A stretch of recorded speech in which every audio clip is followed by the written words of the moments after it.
मैं हूं Mohammad Usman. Viewers, previous video में हमने बात की थी टेस्टिंग ऑफ हाइपोथेसिस की। टेस्टिंग ऑफ हाइपोथेसिस का टॉपिक हम कर रहे हैं जी। इंतहाई अहम टॉपिक है इन्फ्रेंशियल स्टैटिस्टिक्स में।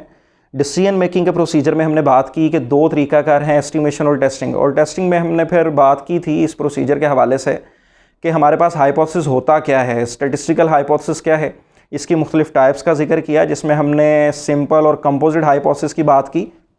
उसके बाद फिर हमने बात की एग्जैक्ट और इनएग्जैक्ट हाइपोथेसिस की। और उसके बाद फिर हमने जिक्र किया कि हमारे पास जो टेस्टिंग का प्रोसीजर है इसमें फर्स्ट स्टेप क्या है, नल और अल्टरनेटिव हाइपोथेसिस बनाना। और नल हाइपोथेसिस के बारे में हमने कहा कि एक ऐसी अजम्पशन जिसको हम बनाते हैं पॉपुलेशन के अननोन पैरामीटर के बारे में, इस बात के साथ ये एक्सपेक्टेशन रखते हैं उसके साथ फिर बनाते हुए कि ये बात ठीक होगी, ये अजम्पशन ठीक होगी, और फिर उसको चेक करते हैं कि आया कि ये वाकई ठीक है या नहीं है। उसके बाद फिर उसके गलत हो जाने की सूरत में हमने बात की कि जो अल्टरनेटिव स्टेटमेंट होगी उसके अपोजिट, उसको हम अल्टरनेटिव हाइपोथेसिस कहते हैं। यानी म्यू बराबर है 10, अगर ये हाइपोथेसिस गलत साबित हो जाता है तो म्यू नॉट इक्वल टू 10, ये फिर हम इसको एक्सेप्ट करना चाह रहे होंगे और ये हमारे पास अल्टरनेटिव हाइपोथेसिस है। उसके बाद फिर हमने जिक्र करना है जी आज की वीडियो में जो सेकंड स्टेप है टेस्टिंग ऑफ हाइपोथेसिस के प्रोसीजर में, level of significance. Level of significance क्या है? ये एरर से रिलेटेड एक बात है और एरर को आज हम डिफाइन करेंगे। सबसे पहले कि एरर है क्या टेस्टिंग में और इसकी टाइप्स कौन कौन सी हैं, और फिर अब हम अपने टॉपिक की तरफ आएंगे कि लेवल ऑफ सिग्निफिकेंस क्या होता है, इससे रिलेटेड मजीद जो टर्म्स हैं उनको डिफाइन करेंगे। इंतहाई अहम टॉपिक है। पीपीएससी के जितने भी टेस्ट हैं किसी भी लेवल के जो स्टेटिस्टिक्स से रिलेटेड हैं उनके लिए भी एक अहम टॉपिक है। मल्टीपल चॉइसेस में अक्सर औकात एरर के हवाले से पूछा जाता है, इसलिए इसको बड़ी अच्छी तरह से आपने समझ लेना है। अगर कोई मसला हो तो आप कमेंट में पूछ सकते हैं, उसका लाजमी आंसर किया जाएगा। जहाँ तक बात है व्यूअर्स एरर की, error topic to topic, subject to subject vary करता है। इसको डिफाइन करने का जो अंदाज है, आमतौर पे गलती को ही एरर कहा जाता है। लिहाजा ये बात तो अंडरस्टूड है कि टेस्टिंग में भी किसी ना किसी गलती को ही हम जिक्र कर रहे हैं जब एरर का जिक्र हो रहा है। लेकिन टॉपिक टू टॉपिक अभी मैंने कहा कि इसको डिफाइन करने का अंदाज बदल जाता है। जिस तरह हम सैम्पलिंग के अंदर इसको sampling error, non sampling error कह देते हैं, और सैम्पलिंग में हम बात करते हैं सैम्पलिंग एरर की कि ये ट्रू वैल्यू और एस्टिमेटेड वैल्यू का डिफरेंस है। नॉन सैम्पलिंग एरर हम ह्यूमन एरर्स को कह देते हैं। इसी तरह रिग्रेशन और टाइम सीरीज वगैरह में हम इसको रेजिडुअल का नाम देते हैं। एस्टिमेटेड और ऑब्जर्व्ड वैल्यूज का जो डिफरेंस है उसकी बात करते हैं। तो यहाँ पे जो टेस्टिंग का प्रोसीजर है इसमें इस एरर को डिफाइन करने का अंदाज टेस्टिंग के मुताबिक होगा। यहाँ पे हम क्योंकि हाइपोथेसिस असल बेस बना के चल रहे हैं, हाइपोथेसिस एक अजम्पशन बनाते हैं हम खुद से और फिर उस पर सारा प्रोसीजर चलता है, उसको टेस्ट करते हैं कि आया कि ये ठीक है या नहीं, और पैरामीटर्स के बारे में आइडिया करते हैं। तो लिहाजा हमारे पास ये जो हाइपोथेसिस है उसी की बेस पे फिर हम डिफाइन करेंगे जी कि एरर क्या है। एरर हमारे पास क्या है, हाइपोथेसिस की बेस पे ही एरर पैदा होगा कि आया कि हाइपोथेसिस को हमने गलत कह दिया जबकि वो सही था, या सही कह दिया जबकि वो गलत था, तो ये फिर एरर पैदा हो गए। तो ये इसको हम एरर कहते हैं जी टेस्टिंग में। तो लिहाजा एरर की फिर सबसे पहले तो बात होगी कि हमने टाइप्स का भी यहाँ पे जिक्र कर लिया कि दो टाइप्स हैं। There are two types of error. एक हमारे पास है कि गलत को सही कह दें, ये भी गलती है, एरर है। और एक सही को गलत कह देना, ये भी एरर है। तो लिहाजा ये दो तरह का एरर पैदा हो सकता है टेस्टिंग के प्रोसीजर में कि हमारा जो हाइपोथेसिस था वो सही था लेकिन हमने उसको गलत कह दिया, रिजेक्ट कर दिया, या वो हमारे पास सही था, उसको हमने गलत कहने के अलावा अगर वो गलत है तो हमने उसको सही कह दिया। तो लिहाजा हमारे पास ये भी जो दूसरी बात है, ये भी हमने गलती की, तो लिहाजा ये दो तरह का एरर हो सकता है। तो इसी तरह फिर हम डिफाइन करेंगे अब एरर की मुख्तलिफ टाइप्स को। There are two types of error, type 1 error and type 2 error. Type 1 error क्या है कि अगर हाइपोथेसिस जो हमने बनाया H0 वो सही था, एक्चुअली में वो वाकई वो बात बिल्कुल ठीक थी, लेकिन हमें सैंपल की इंफॉर्मेशन इस तरह की मिली कि उस पर जब हमने प्रोसीजर अप्लाई किया टेस्टिंग का, कोई भी टेस्ट स्टैटिस्टिक वगैरह अप्लाई करके फाइनली हमने डिसीजन बनाया, तो हमें H0 यानी नल हाइपोथेसिस को रिजेक्ट करना पड़ गया जबकि एक्चुअली वो ठीक था। तो इसका मतलब है हमने ये फिर गलती की, हमें गिवन इंफॉर्मेशन ने मिसलीड कर दिया, हम गलत डिसीजन पे हैं, ये हमने एरर पैदा किया। तो लिहाजा ये जो एरर है ये टाइप 1 एरर होगा व्यूअर्स। तो लिहाजा the rejection of H0 when H0 is true, ये हमारे पास टाइप 1 एरर है। बाद राइटर्स लिखते हैं the rejection of H0 when H1 is false, कि फॉल्स तो H1 था लेकिन हमने कह दिया H0 फॉल्स है। तो लिहाजा अंदाज बदला है बताने का, लेकिन बात तो वही है कि H1 फॉल्स का मतलब ये H0 ट्रू है। लिहाजा आसानी के लिए, याद रखने के लिए आप एच नॉट की फॉर्म में इसको याद रखेंगे, ज़्यादा आसान रहेगा। बहरहाल जब एच नॉट की फॉर्म में इसको अच्छी तरह से याद कर लेंगे स्टेटमेंट को, तो फिर एच वन की नोटेशन भी अगर कहीं पर कोई राइटर यूज़ कर रहा है तो आप उसको अंडरस्टैंड कर सकते हैं अगर गौर से उसको समझने की कोशिश करें। तो हमारे पास rejection of H not when H not is true यानी when H one is false, ये हमारे पास टाइप वन एरर है। और अगर हम बात करें इसके अपोजिट कि acceptance of H not when H not is false, तो ये हमारे पास फिर दूसरा एरर हो गया, यानी टाइप टू एरर हो गया। यानी एच नॉट था तो फॉल्स, लेकिन हम उसको एक्सेप्ट कर रहे हैं सैंपल की बेस पे, हमें सैंपल से इंफॉर्मेशन ही कुछ इस तरह से मिली कि हमें after applying the procedure of testing of hypothesis उसको एक्सेप्ट करना पड़ गया। तो ये जो एरर जनरेट हुआ ये टाइप टू एरर होगा। फॉर एग्जाम्पल हमारे पास कोई पर्सन है, वो कोर्ट में पेश हुआ और वो बिल्कुल ठीक था, उस पर गलत इल्ज़ाम है, लेकिन तफ्तीशी अफसर ने कुछ ऐसा मटीरियल उसमें शामिल कर दिया कि जज साहब को उस गिल्टी करार देना पड़ गया, तो लिहाजा ट्रू बंदे को, सही को उन्होंने गलत कह दिया, ये टाइप वन एरर है। इसी तरह जो पर्सन पेश हुआ वो था तो फॉल्स, वाकई उसकी गलती थी, लेकिन ऐसा मटीरियल तफ्तीश में शामिल किया गया, ऐसी इन्फॉर्मेशन जज साहब तक पहुंची कि उनको फाइनली जो डिसीजन है वो लेना पड़ा कि वो बंदा जो है वो बिल्कुल सही है, उसको रिहा कर दिया गया। तो फॉल्स पर्सन को रिहा करना, ये हमारे पास जो एरर जनरेट हुआ ये क्या कहलाता है? ये टाइप टू एरर कहलाता है। इसी तरह अगर हम बात करें पॉपुलेशन मीन, हम कहते हैं कि जी 10 है, म्यूज इक्वल टू 10 एक हाइपोथेसिस बना लेते हैं, और वाकई एक्चुअली मीन था भी म्यूज इक्वल टू 10 था, लेकिन हमें सैंपल से इंफॉर्मेशन इस तरह मिली कि आफ्टर अप्लाइंग द प्रोसीजर और टेस्ट स्टैटिस्टिक हमें ये डिसीजन लेना पड़ गया कि हमारे पास म्यू नॉट इक्वल टू 10, तो लिहाजा हमने हाइपोथेसिस को रिजेक्ट कर दिया एच नॉट को, जबकि एच नॉट था ठीक। तो ये टाइप वन एरर हमने जनरेट किया।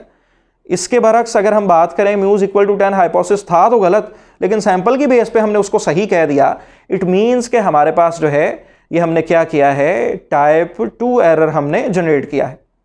तो लिहाजा सबसे पहली बात तो अभी बड़ी क्लियर हो जानी चाहिए, जितनी भी हमने नेक्स्ट बातें करनी है, डेफिनेशंस को समझना, वो इसी से रिलेटेड है टाइप वन और टाइप टू एरर के। दोबारा सुन ले, the rejection of H not when H not is true is called type one error, और acceptance of H not when H not is false, ये टाइप टू एरर है। तो हमारे पास फिर बात आ जाती है नेक्स्ट लेवल ऑफ सिग्निफिकेंस की, जो हमारा असल टॉपिक था, जो टेस्टिंग के प्रोसीजर में जो सेकंड टर्म है लेवल ऑफ सिग्निफिकेंस, इसको डिफाइन करेंगे। तो लेवल ऑफ सिग्निफिकेंस व्यूअर्स क्या है? ये टाइप वन एरर के होने की प्रोबेबिलिटी, यानी हम ये जो प्रोसीजर कर रहे हैं इसमें जो हमने हाइपोथेसिस बनाया है वो एक्चुअली वाकई सही है, लेकिन हमें क्योंकि इल्म नहीं कि वाकई वो ठीक है या नहीं, और हम उसको फिर टेस्ट कर रहे हैं, तो इस चीज़ के चांसेस के सैंपल हमें मिसलीड करेगा और हम उसको रिजेक्ट कर देंगे। इस चीज़ के chances, probability, type one error होने की जो प्रोबेबिलिटी है, ये लेवल ऑफ सिग्निफिकेंस है, जिसको आमतौर पे हम अल्फा से जाहिर करते हैं। और इसके जो हम एरर के चांसेस हैं, टाइप वन एरर के होने की जो प्रोबेबिलिटी है, इसको हम आमतौर पे 5% अज्यूम कर लेते हैं किसी भी टेस्टिंग के प्रोसीजर में।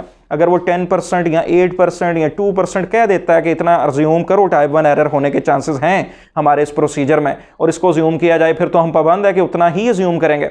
अदरवाइज 5% एक स्टैंडर्ड बन चुका हुआ है कि हम 5% लेवल ऑफ सिग्निफिकेंस ले लेंगे और उसकी बेस पे फिर टेस्टिंग का प्रोसीजर करेंगे। अक्सर औक़ात सिचुएशंस ऐसी होती हैं जिनमें लाइफ रिस्क होता है मेडिकल साइंसेज में, तो वहाँ पे 5% बहुत ज़्यादा होता है एरर के चांसेस को कंसीडर करना, तो वहाँ पे फिर हम बहुत कम एरर के चांसेस को लेते हैं। अमूमन इसकी जो रेंज है 10% से लेके 0.001 इसके दरमियान हम लेवल ऑफ सिग्निफिकेंस को अज्यूम कर सकते हैं। लिहाजा मेडिकल साइंसेज में कम से कम फिर लिया जाता है लेवल ऑफ सिग्निफिकेंस को। ये रेंज आपके जहन में रहनी चाहिए। वैसे अमूमन जो स्टैंडर्ड है ये 5% आमतौर पे होता है इस जो टेस्टिंग के प्रोसीजर में हम लेते हैं। तो लिहाजा हमारे पास टाइप वन एरर के होने की प्रोबेबिलिटी, यानी the probability of rejection of true null hypothesis, यानी the probability of rejection of H not when H not is true is called level of significance. अगर हम इसके बरक्स बात कर लें पहले लेवल ऑफ कॉन्फिडेंस की, टाइप टू एरर की प्रोबेबिलिटी का जिक्र अभी बाद में करते हैं। लेवल ऑफ सिग्निफिकेंस हमने कहा टाइप वन एरर की प्रोबेबिलिटी है जिसको अल्फा से जाहिर करते हैं। इसका उलट है लेवल ऑफ कॉन्फिडेंस, जिसको एस्टिमेशन में हम कॉन्फिडेंस कोफिशिएंट का नाम भी देते हैं। तो क्योंकि ये लेवल ऑफ सिग्निफिकेंस का उलट है, लेवल ऑफ सिग्निफिकेंस को अगर हम अल्फा से जाहिर करते हैं टाइप वन एरर की प्रोबेबिलिटी को, तो फिर लेवल ऑफ कॉन्फिडेंस किसे कहेंगे? टाइप वन एरर के ना होने की प्रोबेबिलिटी को, यानी 1 - अल्फा से जाहिर करेंगे। तो लिहाजा फिर टाइप वन एरर का ना होना, यानी अगर एच नॉट ट्रू था तो हमने उसको ट्रू ही किया, एक्सेप्ट ही किया, उसको गलत नहीं किया। हमने टाइप 1 एरर जनरेट नहीं किया, बल्कि एच नॉट अगर ट्रू था तो हमें सैंपल की बेस पे डिसीजन भी उसको एक्सेप्ट करने का ही मिला, यानी टाइप 1 एरर नहीं हुआ। टाइप 1 एरर के ना होने के जो चांसेस हैं वो हमारे पास लेवल ऑफ कॉन्फिडेंस कहलाता है, जिसको 1 माइनस अल्फा से जाहिर किया जाता है। कॉन्फिडेंस कोफिशिएंट के टर्म में भी पूछा जा सकता है पेपर में, तो सेम बात है। The probability of acceptance of H not when H not is true, rejection of H not when H not is true type 1 error था, उसकी प्रोबेबिलिटी लेवल ऑफ सिग्निफिकेंस। लेकिन acceptance of true null hypothesis ये level of confidence है और इसकी probability को हम 1 minus alpha से जाहिर करते हैं। तो अब टाइप 2 एरर की हमने बात की, उसकी प्रोबेबिलिटी को देखते हैं क्या कहते हैं। टाइप 2 एरर हमने कहा कि acceptance of H not when H not is false, ये दूसरे तरह की गलती है, टाइप 2 एरर है। तो लिहाजा हमारे पास इसकी जो प्रोबेबिलिटी है उसको हम बीटा से जाहिर कर देते हैं। The probability of type 2 error, या इसको हम डिटेल में लिखना चाहें तो the probability of acceptance of false null hypothesis, यानी था फॉल्स लेकिन हम उसको एक्सेप्ट कर रहे हैं, यानी टाइप 2 एरर जनरेट हो रहा है और इस चीज़ के चांसेस जो हैं हमारे प्रोसीजर में कि वाकई हमारे पास टाइप 2 एरर पैदा हो सकता है, ये हमारे पास बीटा कहलाता है। तो हमारे पास अब बात करेंगे पावर ऑफ द टेस्ट की, बड़ी अहम डेफिनेशन है ये भी। जिस तरह टाइप 1 एरर के होने की प्रोबेबिलिटी को लेवल ऑफ सिग्निफिकेंस और टाइप 1 एरर के ना होने की प्रोबेबिलिटी को लेवल ऑफ कॉन्फिडेंस, और उसके बाद फिर हमने बात कर ली कि टाइप 2 एरर होने की प्रोबेबिलिटी को बीटा और टाइप 2 एरर के ना होने की प्रोबेबिलिटी की अब बात करेंगे, ये क्या कहलाता है, पावर ऑफ द टेस्ट, जिसको 1 माइनस बीटा से जाहिर करते हैं। टाइप 2 एरर की प्रोबेबिलिटी को बीटा और इसके ना होने की प्रोबेबिलिटी को 1 माइनस बीटा, यानी पावर ऑफ द टेस्ट इसको कहेंगे। टाइप 2 एरर था क्या, acceptance of false null hypothesis, कि था false null hypothesis H naught लेकिन हमने एक्सेप्ट किया। एरर का ना होना क्या होगा कि था तो फॉल्स लेकिन हमने भी फिर एक्सेप्ट नहीं किया, हमने भी रिजेक्ट ही किया है, तो ये टाइप 2 एरर का ना होना है। तो लिहाजा the rejection of false null hypothesis, यानी फॉल्स था हमने भी उसको फॉल्स ही कहा, रिजेक्ट ही किया, यानी टाइप 2 एरर नहीं जनरेट हुई, इस चीज़ की जो प्रोबेबिलिटी है वो हमारे पास 1 माइनस बीटा कहलाएगा, यानी the probability of rejection of false null hypothesis यानी एच नॉट, ये हमारे पास पावर ऑफ द टेस्ट है। तो बड़ा ही अहम टॉपिक आज के लेक्चर में हमने डिस्कस किया, एक दफ़ा रिवाइज कर लेते हैं। बार बार बात करने का मकसद ये होता है कि आप एक दफ़ा जब ये वीडियो कंप्लीट देख लें तो आपको फिर बिल्कुल अजबर हो जाए सारी चीज़ें और बिल्कुल अच्छी तरह से कॉन्सेप्ट्स क्लियर हो जाएं। हमने बात की एरर दो तरह का है, ये जो गलती है टेस्टिंग के प्रोसीजर में, टाइप 1 एरर, टाइप 2 एरर।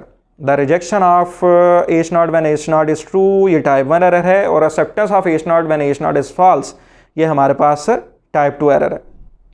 इसी तरह हमारे पास फिर हमने बात कर ली कि the probability of type 1 error, यानी the probability of rejection of H not when H not is true is called level of significance, और इसके बरक्स हमने बात कर ली the probability of acceptance of H not when H not is true is called level of confidence. और फिर हमने बात की बीटा क्या है, the probability of committing type 2 error, यानी the probability of acceptance of H not when H not is false is called beta. और उसके बाद इसके बरक्स हमने बात कर ली the probability of rejection of H not when H not is false is called 1 minus beta, यानी power of the test. Next बड़ी अहम डेफिनेशंस के साथ मजीद वीडियोस में मिलेंगे, जिसमें हम बात करेंगे कि टेस्ट स्टेटिस्टिक क्या है, क्रिटिकल रीजन क्या है, डिसीजन रूल क्या होता है, किस तरह से डिसीजंस बनाए जाते हैं, और इस सारे प्रोसीजर को बड़ी डिटेल के साथ मजीद हम डिस्कस करेंगे। तब तक के लिए इजाज़त दीजिए, बहुत शुक्रिया, अल्लाह हाफिज़।